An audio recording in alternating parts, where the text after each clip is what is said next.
ओम नमः शिवाय। हे पार्वती पते महादेव, आप योगियों के योगी, भस्म से विभूषित विरक्त तपस्वी है। हे पार्वती माता, आप भक्ति, प्रेम और तपस्या की मूर्ति है। आज हम उस दिव्य प्रसंग को सुनने बैठे हैं जहां सृष्टि ने प्रेम और धर्म का सबसे पवित्र मिलन देखा। हमारे मन को निर्मल कीजिए और हमें इस पावन कथा से आशीर्वाद दीजिए।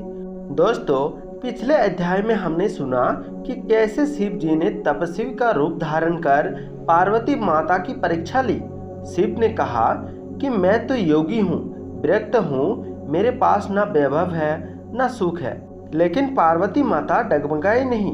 उन्होंने अडिग स्वर में कहा, मेरे लिए केवल शिव ही सर्वस्व है। उनका विरक्त स्वरूप ही मेरा सौभाग्य है। और जब उनकी भक्ति अटल देखी तो स्वयं महादेव प्रकट हुए और पार्वती को स्वीकार कर यह वचन दिया, तुम अब केवल मेरी अर्धांगिनी नहीं बल्कि जगत जननी के रूप में पूजित होगी।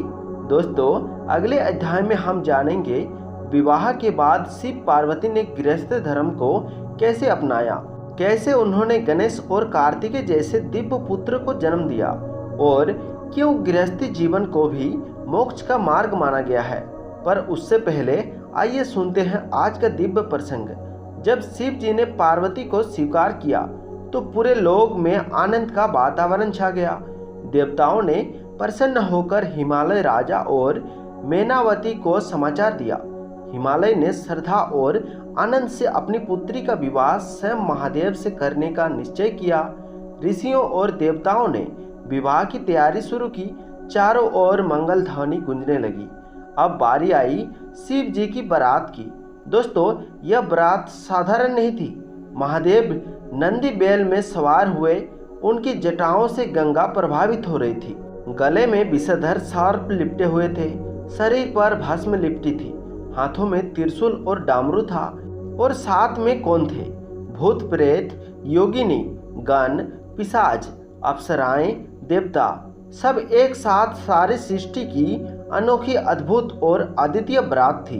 जब बारात हिमालय पहुंची तो माता मैनावती ने देखकर थोड़ी चिंता जताई। उन्हें लगा कैसे योगी से मेरी बेटी का विवाह होगा।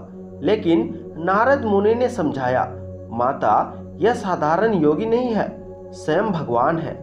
इनसे बढ़कर कोई वर नहीं हो सकता। यह सुनकर मैनावती का हृदय शांत हुआ। उन्होंने मंगल भाव से स्वागत किया। विवाह का मंडप सजाया। चतुर्दिक वेदों की गूंज, ऋषियों का आशीर्वाद, गंधर्वों का गायन और अप्सराओं का नृत्य। माता पार्वती ने पुष्प वाटिका में प्रवेश किया। उनका सौंदर्य जैसे दिव्य ज्योति जैसा चमक रहा था। सभी देवताओं ने विस्मय से उन्हें निहारा। ऋषि बागर्भ ने वैदिक मंत्रों से विवाह का अनुष्ठान कराया। पार्वती और शिव ने अग्नि के चारों ओर फेरे लिए। शिव बोले, अब तुम मेरी अर्धांगिनी हो। मेरे बिना तुम अधूरी नहीं बल्कि मेरे साथ मिलकर ही मैं पूर्ण हूँ। पार्वती ने विनम्रता से उत्तर दिया, प्रभु, मेरा जीवन अब आपकी सेवा और सृष्टि की रक्षा को अर्पित है। विवाह संपन्न हुआ। आकाश में पुष्प वर्षा होने लगी। देवताओं ने घोषणा किया, यही है सृष्टि का सबसे पवित्र बंधन। देव, दानव, गंधर्व, अप्सरा, ऋषि सभी ने इस दिव्य मिलन का उत्सव मनाया।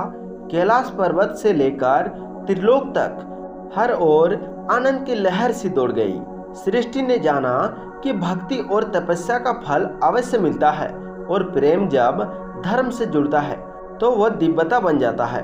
दोस्तों, इस अध्याय से हमें यह प्रेरणा मिलती है, सच्चे प्रेम में केवल आकर्षण नहीं बल्कि तप, त्याग और धैर्य होना चाहिए। ईश्वर परीक्षा लेते हैं लेकिन भक्ति और धैर्य रखने वाला अवश्य सफल होता है।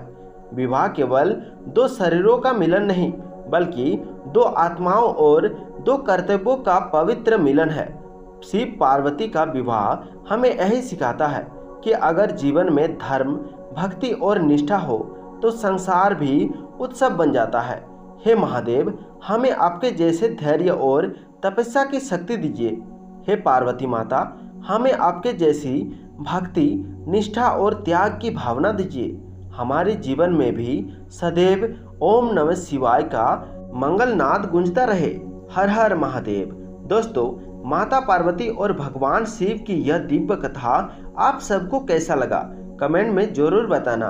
दोस्तों, अगले अध्याय में हम सुनेंगे शिव पार्वती के गृहस्थी जीवन की शुरुआत, गणेश और कार्तिकेय का जन्म और क्यों इन दोनों पुत्रों को संसार की रक्षा और संतुलन का आधार माना गया। दोस्तों, मिलते हैं अगले अध्याय 8 में कल सुबह 6 बजे। ओम नमः शिवाय, ओम नमः शिवाय, ओम पार्वते नमः।